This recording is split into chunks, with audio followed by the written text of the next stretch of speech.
You're listening to Cobb, Conversations on the Business of Brands, with Sudeep Chawla and Sharavana Raghavan.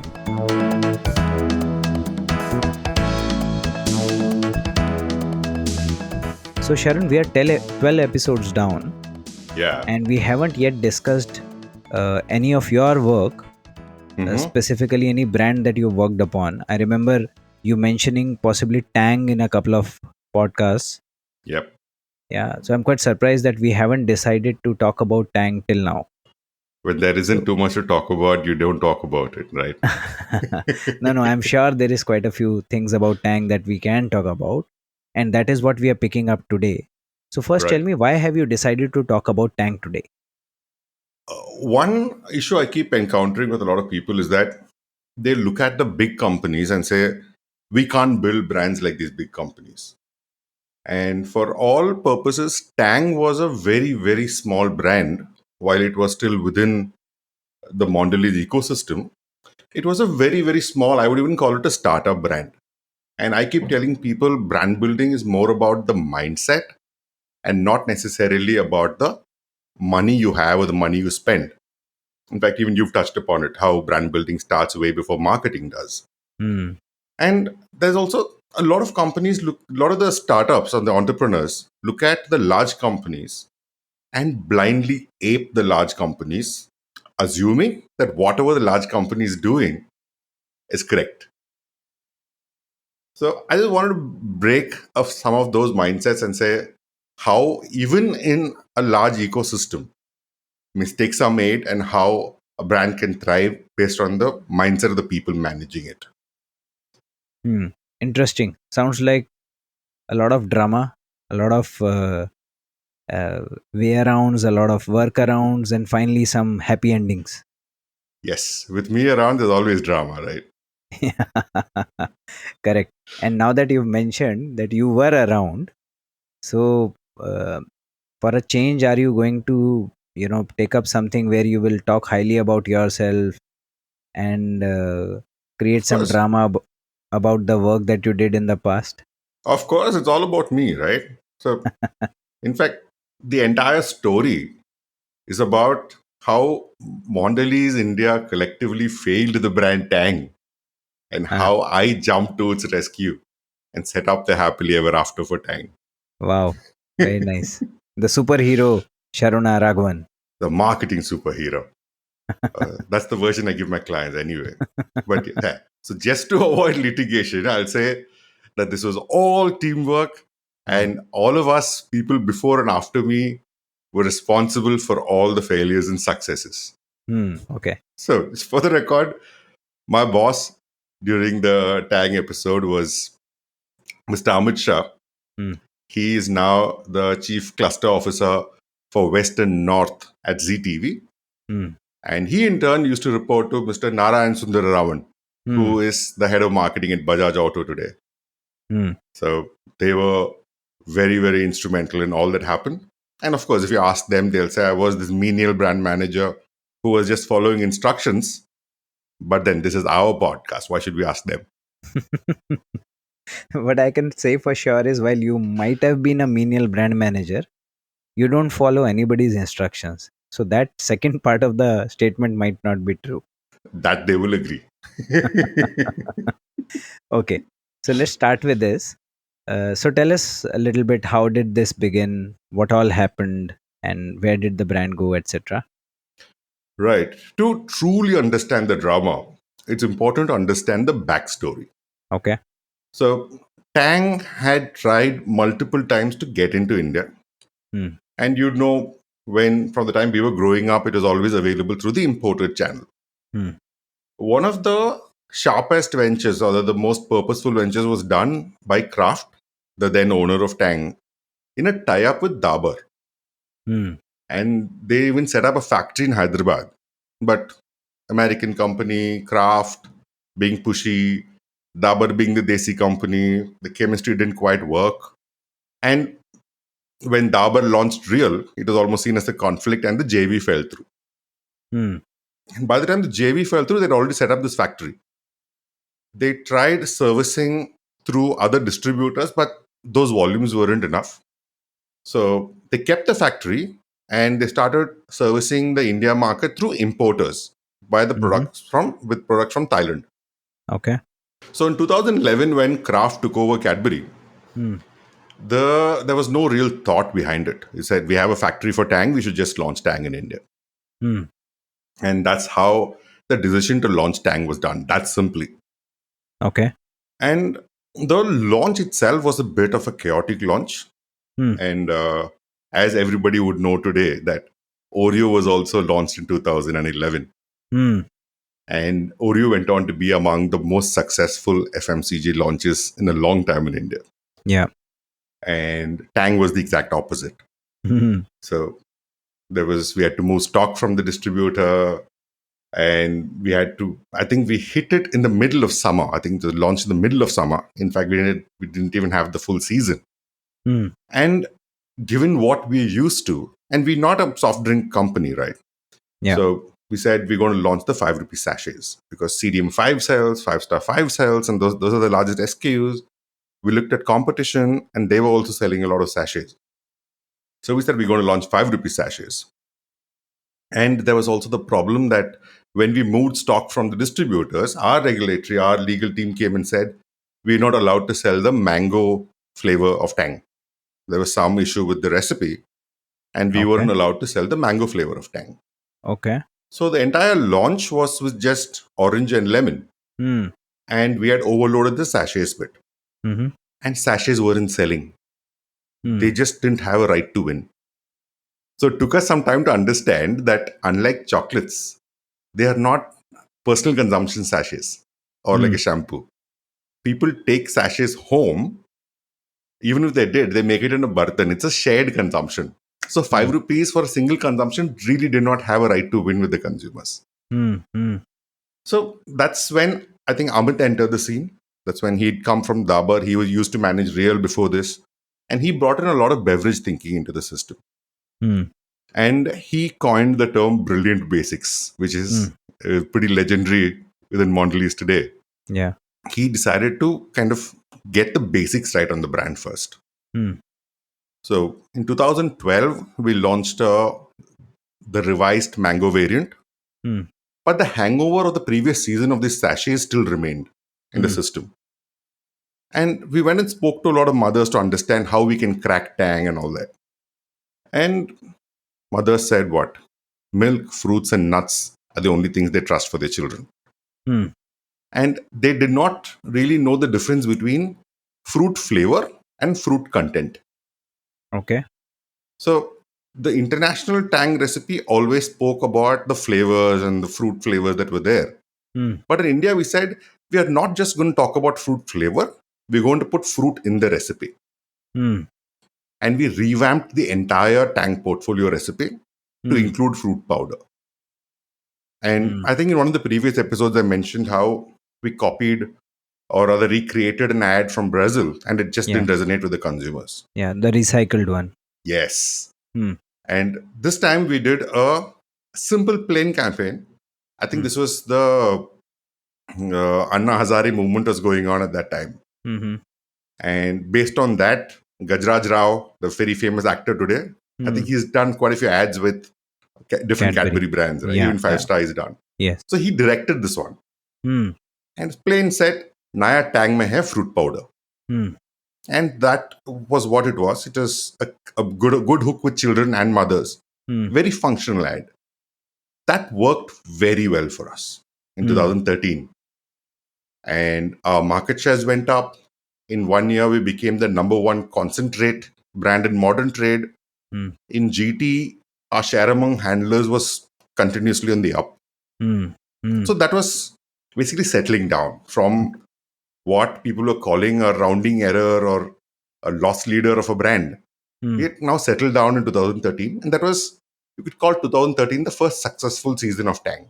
Okay. Just to clarify for everybody, concentrate means that all brands which sell concentrated powder, which can be mixed into water and turned into a drink. Liquid also. I mean, we can name the brands, right? It's Okay. Rasna, your Ru Afza, Hmm. Even your Glucon D is a concentrate brand. Okay.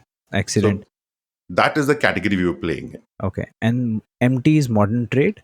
You said GT is general trade, which is your regular mom and pop stores, convenience stores. And when Sharan speaks about share amongst handlers is your market share in shops where you are present. Your market overall market share is total value that you sell divided by total sales of the category. But if you specifically look at share amongst handlers, you will only see what is my market share, what is the sale that I do in the shops where I'm present, and what is the size of category in the shops. Usually relevant for slightly smaller brands who don't have great distribution. Share amongst handlers tells you how well you sell from shops where you are present. That also Yeah. tells you if you increase distribution, how much more business you can actually have. You can have. Yeah. So 2013 was actually a successful season. Hmm. But then for the upcoming season, another lightning struck us. In the sense that, yes, we are number one concentrate brand in most places that we are playing in, but concentrates itself is a declining segment among beverages. Hmm. So what's the point of being the number one in a declining segment? Hmm. So that wasn't going to last for too long. So you had to compete with the higher order category.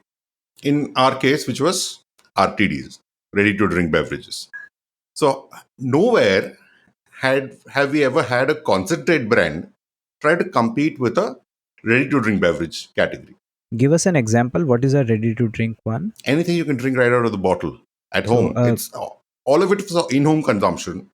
So your fruity, Maaza, Fanta, Sprite, all of real it is a ready to drink brand. juice. Are ready to drink brands. All juices, yes. Yeah. Okay. So anything that you can drink straight out of the bottle or the Tetra Pak is a ready to drink brand. Hmm. Hmm. Hmm. So we had to compete with those brands. But how were we to do it? Hmm. We had to reframe competition. And also the thing with ready to drink beverages was that their throughput was so high in summer. So every family that was penetrated roughly consumed 2 to 3 1 liter bottles in a period of 4 months of mixed brands, but that was the consumption. But if you take a concentrate brand, there was just one pack being consumed for the entire summer season. And those were the households that were buying the concentrate powder. So what do we do? When you're lost for this, you always go back to the consumer. Hmm. And my wife makes fun of this because she says, I could have told you this. I think the best insights are those that seem very obvious in retrospect, right? Hmm. Hmm. So we went to the consumers to understand what's going on in the category and how we could improve. We realized that most people buy one pack of Tang because they don't even use that pack of Tang fully. Hmm. They see it in the store in summer, they pick it up, go home. The day they go home, they make a few glasses of Tang with it. Then they put a rubber band and put it in the fridge or put it in a dabba in the pantry and they forget about it. Next trip to the store, they kind of are reminded about Tang they have at home. They come back home and they see it's already caked up because it's a hydrophobic product. It's all caked up and they see it's a waste. They try digging it out of the bottle, doesn't work, so they throw it away. Say, yeah, I don't want to buy Tang again because it's a waste of money anyway. Hmm.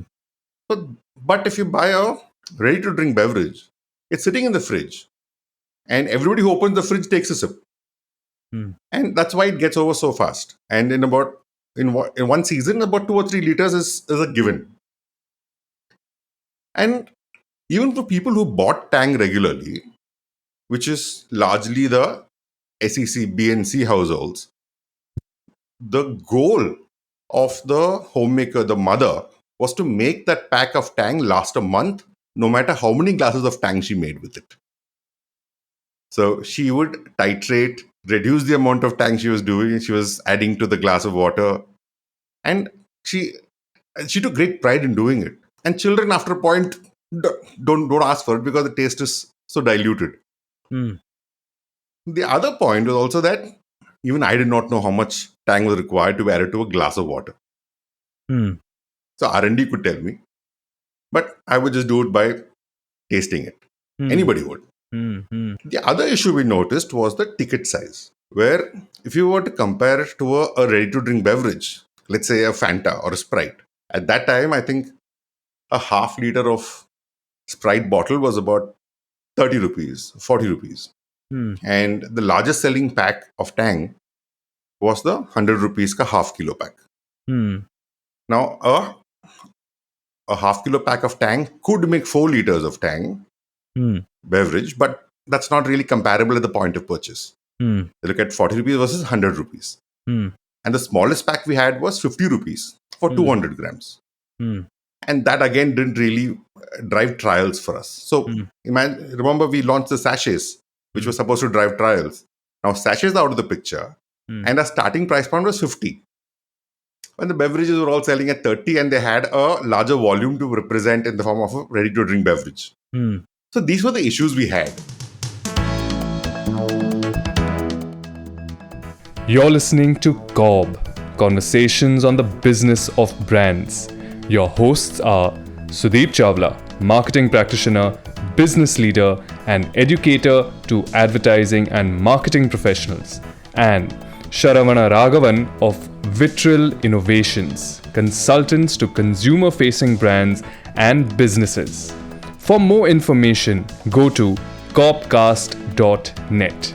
If you find this podcast helpful, please help us by telling your friends and rating us.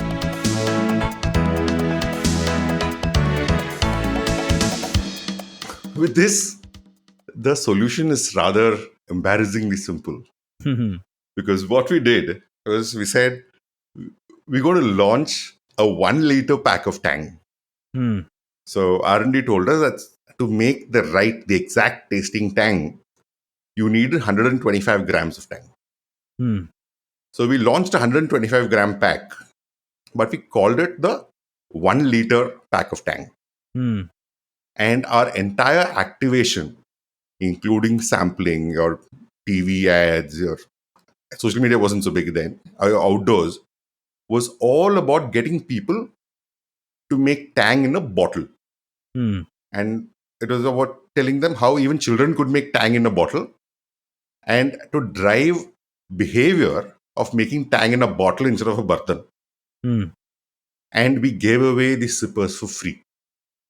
You buy Hmm. 3 packs of Tang, you get a sipper free. And the sippers were branded with Tang, so the brand assets were all taken care of. But the whole idea was to say Tang to be associated with a bottle. Hmm. That blew the lid off the growth for us. Hmm. And I think we hit about 200 crores that year. I think 2014, Hmm. Yeah. 14, 15, 14. I think we hit 14. about 200 crores that year. And Nice. starting off at a loss-leading 30 crore business, which was on the verge of being shut down, Hmm. this took us to 200 crores with full profitability, because at 30 rupees for a liter, we were actually making 25 rupees per liter. We Hmm. were actually making money on it. Nice. Just creating a new SKU and trying to trigger consumer behavior change sounds almost comical. Hmm. So when I tell people this is the innovation we did, it's like, what is that innovation? You just change the pack size. How is that an innovation? Because Hmm. most people think an innovation is about engineering the product, delivering something else, but it's got to be so tied into the consumer experience that it can be so simple. That's the point I'm trying to make. That's a brilliant point, Sharan. So you don't need to create earth-shattering changes to trigger new levels of consumption. It could be something as simple as changing an SKU size, but it has to be done, number one, via tying it up with some kind of consumer need, and Right. like you said, then in a very thematic manner.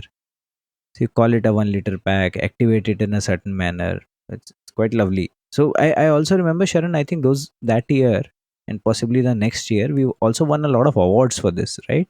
Yeah, we won a lot of awards. So people still laugh about it to say, Hmm. for making this one pack, you won so many awards. So we actually won the Asia Pacific FE silver. Hmm. Hmm. So I am biased here, but I think FEs are by far the best marketing awards, because they check for the effectiveness of the activity you've done, the Hmm. innovation you've done, and not just the creativity of it. Hmm. So I take great pride in Tang having won the FE for this activity. Hmm. And even internally, I think we won a lot of awards. We were the fastest growing brand unit in all of Mondelez for 2014. And from a point where the India CEO wouldn't really bother talking about Tang in the year 2011. In 2014, when the global CEO visited India and she spoke to the press, she pointed out how Tang was doing so well in India, and that was a case to be emulated. So I think the entire team was very proud of it. And yeah, and Excellent. also this campaign was adapted across regions after that. Oh, okay. Nice. What we did in India got Huh. adapted across multiple regions, and that set the framework to say how Tang should behave in an emerging market. So that's a brilliant case that's within the Mondelez system even today. It's quite nice, Sharon. Sounds very simple and intuitive now that you look back at it retrospectively. But must have been quite a ride. Oh yeah, oh yeah. No, I All the really like options it. that we rejected before we came here Huh. sound so farcical when we think back at them today. Correct. Correct. No, I agree. So excellent. I quite like this, and for the benefit of possibly everybody, what how they usually do it on Twitter, saying TLDR, too long did not read. So let me summarize a bit. We spoke about Tang today, where Sharon has a first-hand experience working on the brand when it was launched in India, officially launched in India. So from a context point of view, it was sold. People were generally aware of Tang, but when they brought it to India, there were significant amount of barriers to start with, from a legal side, regulatory side, date of stock, uh, getting the SKUs right, etc., etc. And that is where Sharon and Amit and team got back to doing brilliant basics, getting the portfolio right, launching it properly, getting the season right, etc. And what Sharon spoke about very specifically and repeatedly is that they kept going back to consumer to discover how could they make Tang dearer to them. So he spoke about, the how what was it that mothers used to consider good for their kids, and from there they came back with a product proposition that said नए Tang में powder है, fruit powder है. Yeah. And therefore, that was one of their propositions where they started seeing success. And what really, changed the game is when they reframed their competition and wanted to go after ready to drink drinks. Yeah. And once they wanted to go back to competing with them, it was critical that they had to be considered as something which is kept in the fridge and drank like a RTD is, Right. yeah, rather than being stored in pantry. And therefore, a very simple sounding but very very effective innovation was about getting this liter pack out, and then thematically activating it, putting an advertising behind it, and like Sharon said, with every 3 pack they gave away a bottle, etc. So all of that really really took the brand to a very very different level. And Sharon would obviously like us to believe that he was the one who was doing all of this. Obviously. But this is brilliant work, Sharon. I think you should be very very proud uh, for having done all of this and getting Tang to a stature where the future generations of brand managers and category heads, etc., could take it forward and build upon it. This is really fundamental and really really good work. Right. And the proof, one point I missed when talking about the results was that earlier I mentioned a half kilo pack of Tang was Hmm. to last a month Hmm. or the entire summer in most cases. Hmm. Hmm. Here we had 1 liter, so 125 grams, Hmm. lasting just a week in a household. Hmm. So 500 grams over 3 months to Hmm. 125 grams over a week.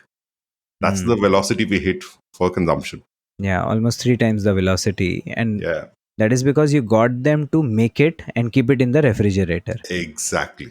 So that you don't have to wait for somebody to make it for you. Every time you open the fridge, you start taking a sip of Correct. I think it is unfortunate that all our listeners would be possibly be discovering this episode somewhere in their winters. Else, we could have it. triggered a fresh round of consumption for Tang, and Sharon could have taken some credit out of it. You Okay. can still take a lot of credit out of it. We can, and we should.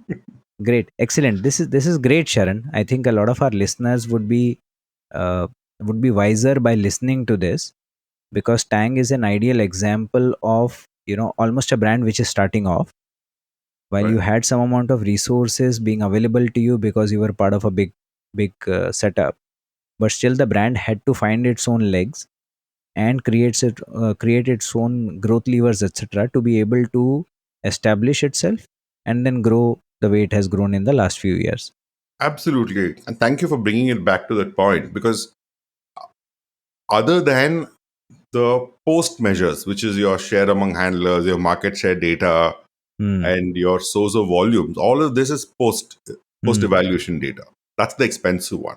Hmm. Rest of it is all consumer engagement and understanding everything firsthand from the consumer. Hmm. Hmm. And that is what I was trying to point out, to say it's about the mindset. If you're Hmm. willing to listen to the consumer and you have the idea of catering to the consumer and building up not just a business but a brand for the long term, Hmm. then money is not necessarily a factor at all. Correct. Correct. I agree. That's a brilliant point, and I think a great closure to today's interesting podcast. Thank you very much, Sharan. Thank you for listening to COB, Conversations on the Business of Brands with Sudeep Chawla and Sharavana Raghavan. Subscribe and learn more at cobcast.net. That's COBBCAST.net.